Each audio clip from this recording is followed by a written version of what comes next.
La confianza mostrada a este espacio periodístico a don Rodolfo Pastor, ministro de Cultura del presidente constitucional de Honduras, don José Zelaya. Don Rodolfo, gracias por estar con nosotros aquí en la Ciudad de México. Buenas tardes, noches. No, buenas tardes y mi agradecimiento para ti, Gustavo, por el interés que muestras en el tema del predicamento que vive nuestro país ahora y muy dispuesto a platicar, reflexionar contigo sobre el tema. ¿Quiénes son, con nombres y apellidos, los golpistas? ¿Quiénes asaltaron el poder en Honduras? Mira, el golpe es fruto de una conspiración, eso está clarísimo y tenemos documentación y seguimiento.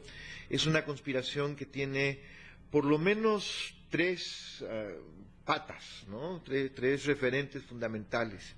Yo me lo imagino como un objeto que tiene que descansar. Y es, en primer lugar, una conspiración de políticos tradicionales hondureños. ¿Conservadores? Conservadores de los dos partidos tradicionales. En Honduras tenemos un sistema bipartidista de dos grandes partidos tradicionales, que cada uno de los cuales tiene su propia complejidad interna. Claro. Y se juntaron los conservadores y los más conservadores del Partido Conservador, pero también de mi partido, el Partido Liberal, el partido del presidente Zelaya. ¿Traidores? Bueno, por lo menos opositores al planteamiento y a la propuesta de gobierno que nosotros llevamos al poder y como partido.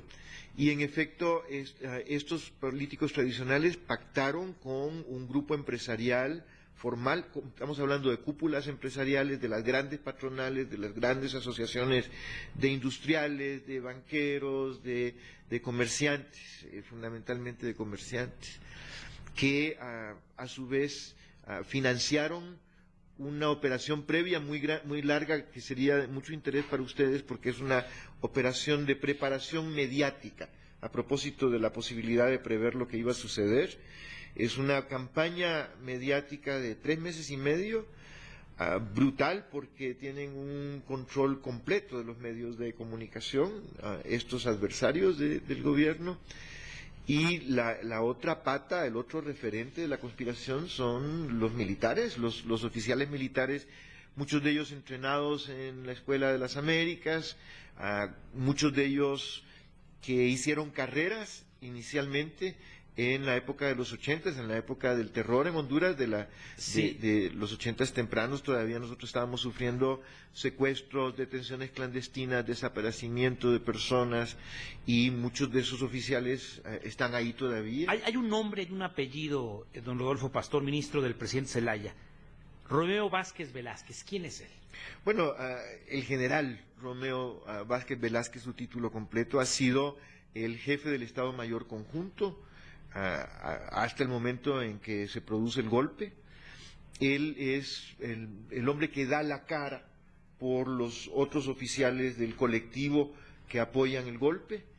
Es un oficial de carrera, ¿no? Una carrera accidentada, con ahí algunos antecedentes dudosos de los que no quiero hablar porque no tengo evidencia, sino creo que tengo derecho a hablar de asuntos que... Entiendo que fue un hombre de confianza cercano al presidente Zelaya y lo traiciona ya en el poder. Eso es correcto, fue cercano al presidente Zelaya, pero hay que advertir dos cosas. Una, que el presidente lo destituyó 4 días antes del golpe. Después de dar la orden el presidente el día miércoles de que se movilizaran los materiales de la encuesta, los materiales que se tenían que usar para levantar la encuesta, los papeles, los cartones. Sí, las papeletas, pues sí. El general Vázquez Velázquez llegó con el Estado Mayor Conjunto a Casa Presidencial y a manifestar su negativa a participar en la operación de traslado de los materiales, argumentando que efectivamente existía un fallo de un juzgado advirtiendo que el levantamiento de la encuesta era ilegal. ¿Cuándo concluye el periodo constitucional presidencial del presidente Zelaya? 28 de enero del año que viene. Las intenciones de ustedes, los cercanos al presidente Zelaya, es que se reelija. Pregunta obligada. La constitución de su país, ministro Pastor, lo permite?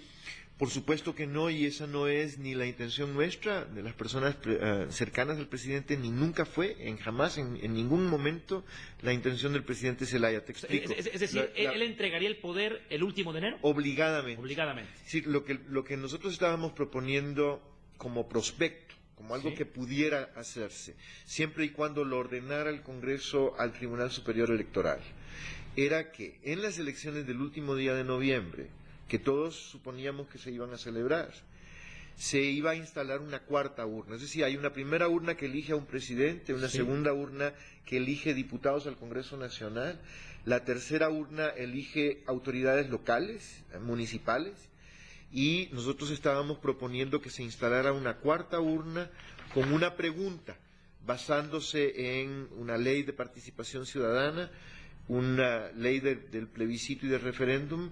Entonces, una pregunta que iba a hacer al electorado: si está usted o no de acuerdo con que se convoque a una constituyente.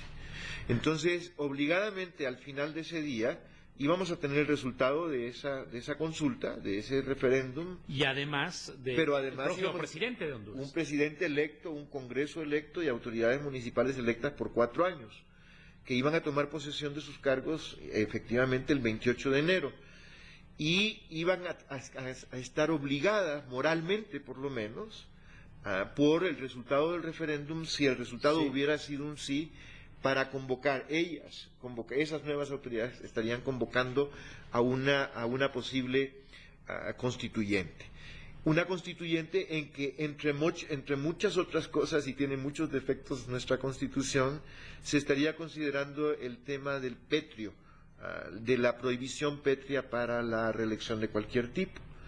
Y dentro del equipo del presidente Zelaya, que somos un equipo grande, pues somos una veintena de personas alrededor del presidente en un consejo de ministros, habíamos varios, yo diría que un grupo importante de nosotros, que estábamos y seguimos estando en contra de cualquier prospecto de reelección. No creemos que lo necesite el sistema.